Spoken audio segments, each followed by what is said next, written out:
Over head tank ತೆರವುಗೊಳಿಸುವ ವೇಳೆ ಅವಘಡ.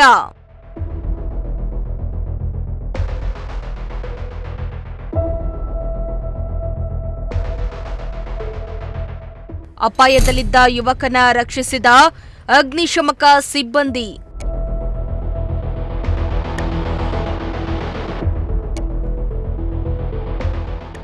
ಎಸ್ ವೀಕ್ಷಕರೇ, ಅದು ಹೇಳಿ ಕೇಳಿ ಓವರ್ ಹೆಡ್ ಟ್ಯಾಂಕ್. 2-3 ಗ್ರಾಮಗಳಿಗೆ ನೀರೊದಗಿಸುವ ಟ್ಯಾಂಕ್. ಇಂತಹ ಟ್ಯಾಂಕ್ ಶಿಥಿಲಾವಸ್ಥೆ ತಲುಪಿದಾಗ ಅದನ್ನ ತೆರವುಗೊಳಿಸುವ ಕಾರ್ಯ ಶುರು ಮಾಡ್ತಾರೆ. ಆದರೆ ಅದು ಅಷ್ಟು ಸುಲಭವಾದ ಕೆಲಸ ಅಲ್ಲ.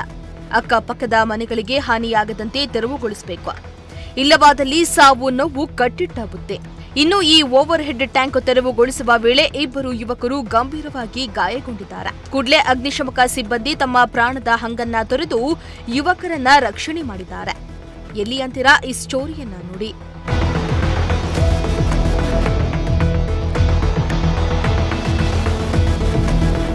ಹೌದು, ಇಂತಹದೊಂದು ಘಟನೆ ನಡೆದಿರೋದು ಬೇರೆಲ್ಲೂ ಅಲ್ಲ, ಪಾವಗಡದಲ್ಲಿ.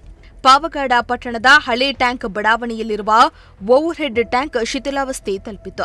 ಈ ಓವರ್ ಹೆಡ್ ಟ್ಯಾಂಕ್ ಕಟ್ಟಿ ಸುಮಾರು 70 ವರ್ಷಗಳು ಆಗಿದೆಯಂತೆ. ಇತ್ತ ಬೀಳುವ ಸ್ಥಿತಿಯಲ್ಲಿದ್ದ ಓವರ್ ಹೆಡ್ ಟ್ಯಾಂಕ್ ಗಮನಿಸಿದ ಸಾರ್ವಜನಿಕರು ಅದನ್ನ ತೆರವುಗೊಳಿಸುವಂತೆ ಪುರಸಭೆ ಅಧಿಕಾರಿಗಳಿಗೆ ಮನವಿಯನ್ನ ಮಾಡಿದ್ರು. ಮನವಿಗೆ ಸ್ಪಂದಿಸಿದ ಪಾವಗಡ ಪುರಸಭೆಯ ಅಧಿಕಾರಿಗಳು ತೆರವು ಕಾರ್ಯಾಚರಣೆಗೆ ಟೆಂಡರ್ ಕರೆದಿದ್ರು.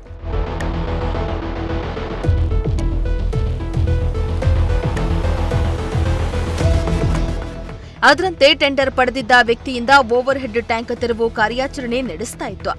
ಇನ್ನು ಈ ವೇಳೆ 2 ಯುವಕರು ಗಂಭೀರವಾಗಿ ಗಾಯಗೊಂಡಿದ್ರು. ಕೂಡಲೇ ಸ್ಥಳಕ್ಕಾಗಮಿಸಿದ ಅಗ್ನಿಶಮಕ ಸಿಬ್ಬಂದಿ ಓವರ್ ಹೆಡ್ ಟ್ಯಾಂಕ್ ಮೇಲೇರಿ ತಮ್ಮ ಹೆಗಲ ಮೇಲೆಯೇ 2 ಯುವಕರನ್ನ ಕೂರಿಸಿಕೊಂಡು ಅವರನ್ನ ಪ್ರಾಣಾಪಾಯದಿಂದ ಪಾರು ಮಾಡಿದ್ರು. ಆದರೆ ಇಂತಹ ಟೆಕ್ನಾಲಜಿ ಕಾಲದಲ್ಲಿಯೂ ತೆರವು ಕಾರ್ಯಾಚರಣೆಯನ್ನ ಯಂತ್ರಗಳ ಸಹಾಯದಿಂದ ಮಾಡೋದನ್ನ ಬಿಟ್ಟು ಮನುಷ್ಯರನ್ನ ಬಳಸಿ ತೆರವಿಗೆ ಮುಂದಾಗಿದ್ದು ಸರಿಯಲ್ಲ ಅಂತ ಕೆಲ ಸಾರ್ವಜನಿಕರು ಮಾತನಾಡಿಕೊಳ್ತಿದ್ದಾರೆ.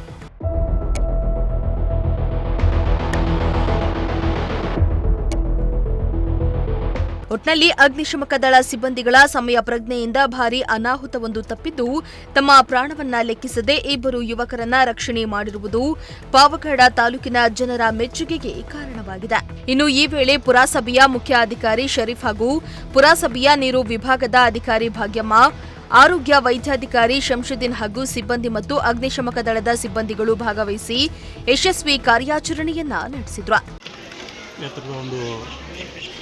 ಒಂದು ಟ್ಯಾಂಕ್ನಲ್ಲಿ ಕೆಲಸವನ್ನು ಮಾಡೋಕ್ಕೂ ನಿರ್ವಹಿಸಕ್ಕಂತ ಹೋಗಿರ್ತಕ್ಕಂಥ ಒಂದು 3 ಜನ ಸಿಬ್ಬಂದಿಗಳು ಅಲ್ಲಿ ಕೆಲಸ ಮಾಡುವಂಥ ಸಂದರ್ಭದಲ್ಲಿ ತಪ್ಪಿ ಕೆಳಗಡೆ ಬಿಟ್ಟಿರ್ತದೆ. ಆ ಸಂದರ್ಭದಲ್ಲಿ ಒಬ್ಬರಿಗೆ ಮೈನರ್ ಗಾಯ ಆಗಿರ್ತದೆ.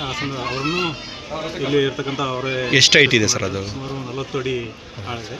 ಅದು ಇನ್ನೊಬ್ಬರಿಗೆ ಏನಾಗಿರುತ್ತೆ ಅಂದರೆ ಅವರ ಶೋಲ್ಡರ್ ಮತ್ತು 2 ಕಾಲುಗಳು ಸ್ವಲ್ಪ ಬಲ ಎಣ್ಣೆ ಕಳ್ಕೊಂಡಿರ್ತವೆ. ಆದ ಕಾರಣ ಅವರಿಂದ ಬೇರೆಯಿಂದ ಕೆಳಗಡೆ ಬರೋಕ್ಕಾದಂಥ ಸಂದರ್ಭದಲ್ಲಿ ನಮಗೆ ಎಷ್ಟು ತಾಸು ಆಯ್ತು ಸರ್ ಕೆಲಸ ಮಾಡೋಕ್ಕೆ? ಸುಮಾರು 1.5 ಗಂಟೆವರೆಗೂ ಕೆಲಸ ಮಾಡಿ ಅವರೊಂದು ಮೇಲಿಂದ ಕೆಳಗಡೆ ಅಂತ ಒಂದು ತರಲಿಕ್ಕೆ ಯಶಸ್ಸುಗೊಂಡಿದ್ದೀರಾ?